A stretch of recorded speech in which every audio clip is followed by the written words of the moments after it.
आशा करता हूं आप सब बहुत अच्छे होंगे। मेरा नाम है सिद्धांत अग्निहोत्री। स्टडी ग्लोस पे आपका बहुत बहुत स्वागत है। तो ये जो फाउंडर है लश्कर ए तैयबा का, ये मर गया है, सलाम भुट्टवी। तो इसकी बात करेंगे। यूनाइटेड नेशंस ने बोला है कि भैया इसका खेल खत्म हो चुका है। और बेसिकली आपको लग रहा होगा कि सर इसको मारा गया। नहीं, इसको मारा नहीं गया, यह हार्ट अटैक से मरा है। तो लश्कर ए तैयबा की और पाकिस्तान की बात करेंगे। तो अब देखिए, वैसे तो अभी बहुत कुछ हुआ है अगर बात करते हैं, लेकिन अभी हमने बहुत कुछ किया है आपके लिए, क्योंकि हमने कल इस कोर्स को लॉन्च किया जो कि यूपीएससी प्रीलिम्स का है, जिसमें आपको लाइव सेशन 200 प्लस घंटे मिलेंगे। टेस्ट सीरीज आपको 2.5 से 25 से 35 मिलेगी, 2,500 से 3500 क्वेश्चन, सीसैट और करंट अफेयर्स आपको मिलेंगे। सब्जेक्ट वाइज एनालिसिस तो बहुत ही शानदार, जिसमें एसडीएम ऋषि सर हो गए, वेरोनिका मैम हो गई, ये सब के सब आपको पढ़ाएंगे। तो देर मत करिए, इस कोर्स को अवेल करें। तो सबसे पहले तो अब्दुल सलाम भुट्टवी, देखिए हाफिज सईद को गिरफ्तार कर लिया गया। हाफिज सईद कौन है? लश्कर ए तैयबा। भारत की नाक में दम सबसे ज्यादा किसने किया? लश्कर ए तैयबा और जैश ए मोहम्मद। हर देश का अपना अपना आतंकी संगठन है जो टारगेट करता है उसे। जैसे अमेरिका को सबसे ज्यादा परेशान अलकायदा ने किया, मिडिल ईस्ट को सबसे ज्यादा परेशान आईसिस ने किया, इराक और इधर सीरिया की बात करें। भारत को सबसे ज्यादा परेशान लश्कर ने किया। हालांकि भारत को सभी ने परेशान किया, बट लश्कर सबसे इंपॉर्टेंट रहा। 26/11 को जो हमला हुआ था 2008 26/11, जो कि भारत के इतिहास का सबसे बड़ा हमला था। मैं आज भी नहीं भूलूंगा कि मैं उस समय 11th में था और वापस आया घर से, तो मैंने कहा कि क्या हो गया। स्कूल से वापस आया तो बोला कि यह हमला हो गया है। और ऐसे कभी हमने सीन्स देखे नहीं थे कि हेलीकॉप्टर से एनएसजी कमांडोज उतर रहे हैं, आतंकी खुलेआम हमला कर रहे हैं। तो हमला हुआ था, ताज होटल पे हमला था, बहुत ही सीएसटी स्टेशन पे हमला था, तो बुरी हालत थी। लेकिन उसके बाद 3 दिन के बाद ये ऑपरेशन चला और इन आतंकियों को ढेर किया गया। 166 लोग जो है वो मारे गए थे। तो अब हुआ क्या कि ये हमला लश्कर ने करवाया था। जो हैंडलर्स थे, जो 11 आतंकी आए थे, वो पाकिस्तान के थे। और ये पता चल गया था, जो जिस तरीके से ये बात कर रहे थे, कराची से इनका लगातार कॉन्टैक्ट था। और उसके बाद से भारत ने पूरी तरीके से रिश्ते तोड़ लिए। बोला कि पहले आतंकवाद पे जो है वो डेविड हेडली पकड़ा गया, वो मेन उसकी कहानी मैंने अभी आपको बताई थी। तो जो भी तुमने किया है इसकी भरपाई तुमको करनी पड़ेगी। और अब तो पाकिस्तान पे हम तभी बात करेंगे पाकिस्तान से जब तुम आतंकवाद पे कार्रवाई करोगे। पाकिस्तान ने बोला ठीक है, कोई बात नहीं। लेकिन दोस्तों उसके बाद क्या होता है कि एनआईए हमारी नेशनल इन्वेस्टिगेटिव एजेंसी बनती है, और टचवुड भगवान की दया से और एनआईए की मेहनत से अभी तक कोई हमला नहीं हुआ, कोई बड़ा आतंकी हमला भारत में नहीं हुआ है। पुलवामा हुआ है, नो डाउट, कश्मीर में हुआ। तो अब यह कहानी रही। फिर एनआईए ने बहुत कमाल का काम किया। बहुत कई बड़े प्लान्स थे, ऐसा नहीं, हमला करने की कोशिश थी बट बस्ट कर दी गई। 2016 में हाफिज सईद के ऊपर एक बहुत ही बड़ा अटैक होता है, हमला होता है। पेशावर की मस्जिद पे इतना बड़ा हमला है। इससे पहले बड़ा तकरीरें करता था, ये बहुत कुछ बोलता था। एक इंटरव्यू बड़ा वायरल हुआ था, आज तक का था, पता नहीं किसका था, कि आपने वहां जाकर उसका इंटरव्यू कैसे ले लिया। तो बहुत बड़ा हमला हुआ था। और उसके बाद 2016 के बाद आप उसकी तकरीरें सुनेंगे नहीं।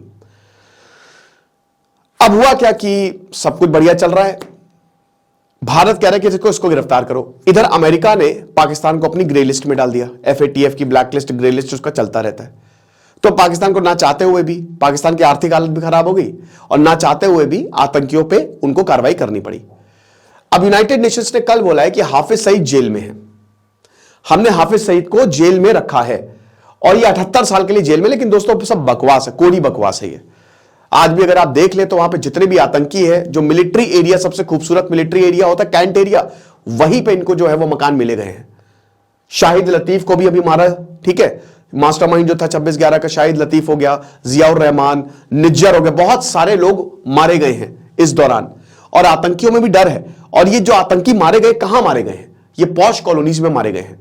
तो भले ही पाकिस्तान कुछ भी बोले कि जेल में है फलाना, लेकिन हम सबको पता है कि क्या कहां पे है वो।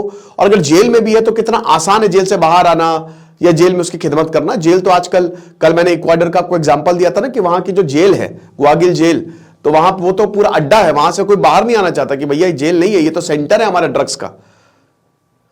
तो ये है। यूनाइटेड नेशंस ने एक और चीज बोली कि भुट्टबी जो है वो भी मर गया। अब भुट्टबी कौन? जब हाफिज सईद गया वो अपने पद से हटा क्या मतलब, जब उसको जेल भेजा गया तो भुट्टबी को कमान दी गई। तो अब बोला गया कि ये 22 मई, अभी इसी मई को, मतलब पिछली मई को इसको हार्ट अटैक आ गया और ये मर गया। तो लश्कर का जो फाउंडर है, जिसने लश्कर को फाउंड किया था, वो इस समय नहीं है दुनिया में। बट क्या लश्कर की ताकत खत्म हो गई? खत्म तो हो ही गई है, लेकिन इनका प्लान देखिए, आतंकवादी जो है एक जगह तो दूसरा आएगा, लेकिन हां एक्सपीरियंस हमेशा मैटर करता है।